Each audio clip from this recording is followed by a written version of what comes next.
I'm Bill McBride. I practice law in Tampa, Florida, but the most important thing I'm doing now, which I hope will be of interest to each of you, is I am helping with the Tocqueville Legacy Circle program, which I'll explain a little bit more about it if you haven't heard about it up to now in the conference. Before I get into that, I want to thank all of you for taking time to make the trip, to attend the meetings, and to go out, hopefully resolved to continue the good work of the United Way. I joined the United Way as a volunteer in 1978. I led a lawyer's drive, I led our campaign, I chaired the board. I've been involved with the United Way every single year since then. And it's been one of the things that I've done in my life that I can look back with absolute pride and feel that I gave and it was good for other people. And it's the religious principle: if you give, you get. I'm very blessed. And we are working to make sure that those good people like you will continue to give, so that their children and ancestors and people continue to get the benefits and the help when they need it in important times in their lives from the United Way.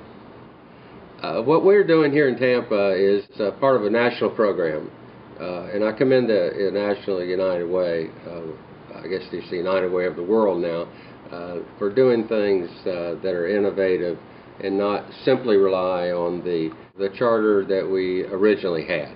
In any event, the Tocqueville Legacy Circle is a concept that's not unusual in the land of philanthropy, but a little new to at least our United Way. We have been very successful here in increasing the numbers of our de Tocqueville members over the past 8 years. And we've been relatively successful maintaining our numbers even in these hard economic times.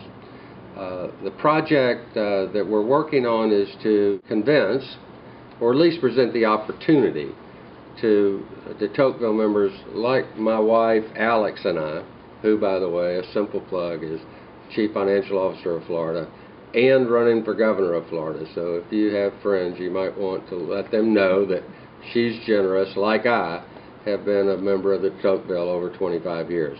In any event, we're going to people like us, and we're asking them to make provision in their wills and in their estate planning to endow their United Way de Tocqueville gift. The number now that we ask is for them to make provision for a $200,000 gift that would, or a bequest, that would go to the United Way after they die. Now, that number theoretically would endow a $10,000 giver.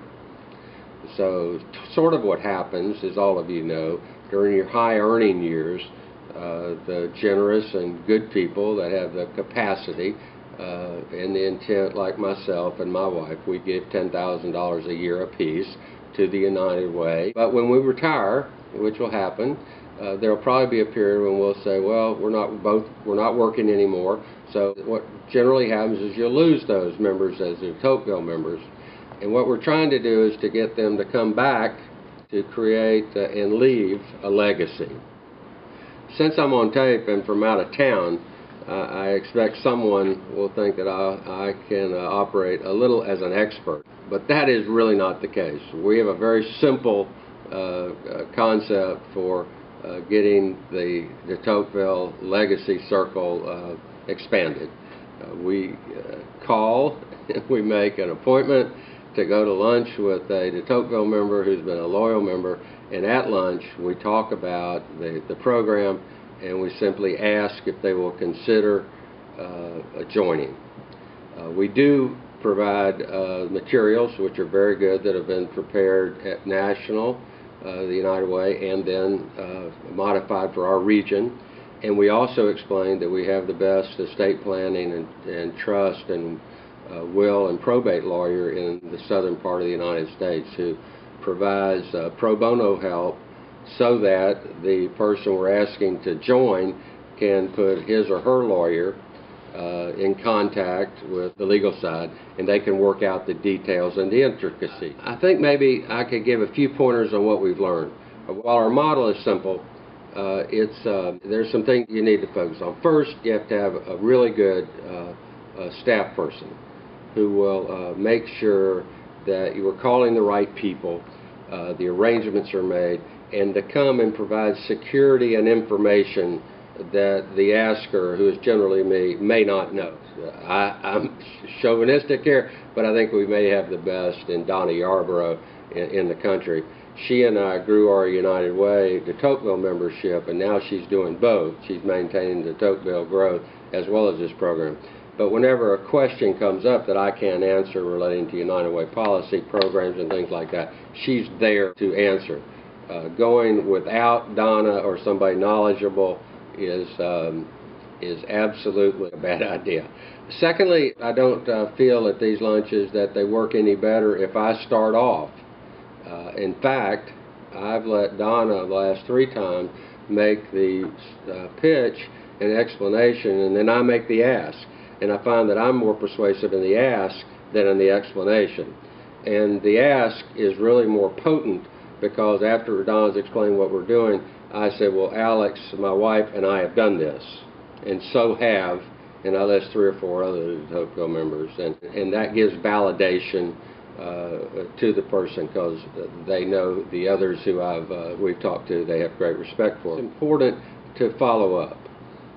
All of us are busy.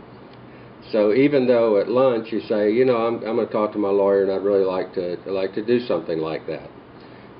It's easier to follow up if you do what Donna does very well. Donna whips out a form that's not a legally binding form, but it shows and indicates an intent to do this and have them sign it. And I think the physical act of signing it and giving it to her, it improves our chances that the bequest or gift in the will get made, almost quadruples the odds that they will do it. If people resist signing and not taking it, then you know you've got a somewhat of a reluctant person. And then follow up. We intend to, once we finish going through the list, we'll go back and start over again with those who we haven't heard from. The last thing I'll say is that this should not be an added expense for United Way. I pick up the lunches, and you should find somebody who will pay for the lunches. It shouldn't come out of the United Way expense. I can take it as somewhat of a charitable or business deduction or not, because frankly I'm getting to go to lunch with somebody who I should have been visiting with, and I catch up. And the only irritant, and if you're going to get involved in this, your staff person will tell you, I spend about half the lunch just talking about kids and business and where we are and ways we can help each other. And actually I've gotten a client out of one of the lunches, so I guess I'm way ahead. I give one last piece of advice, and it's one that I've learned the hard way. You don't have to pressure people, and you don't have to take silence as rejection. There's so many different personalities. All generous people aren't the same way. Some are enormously flamboyant. Some will talk to you and grab the conversation from you and you don't say anything. Others will quiet and listen. You really can't tell. What we need to do is just have a systematic effort to ask in a formal way and give each of these people the opportunity to join. That's all you've got. You can't care if they say no or don't. We will get those. The most unlikely candidate provided $1 million in his will with a challenge to others that he would increase it. So the real thing to do is just treat it in seriatim. Treat your people, put them in some order, and then go ask. And the ask will get results. And be very happy with doing this. There aren't many things you can do in your life that you know are going to live and be important after we're gone. And this is one of them. And thanks to all the good people at United Way.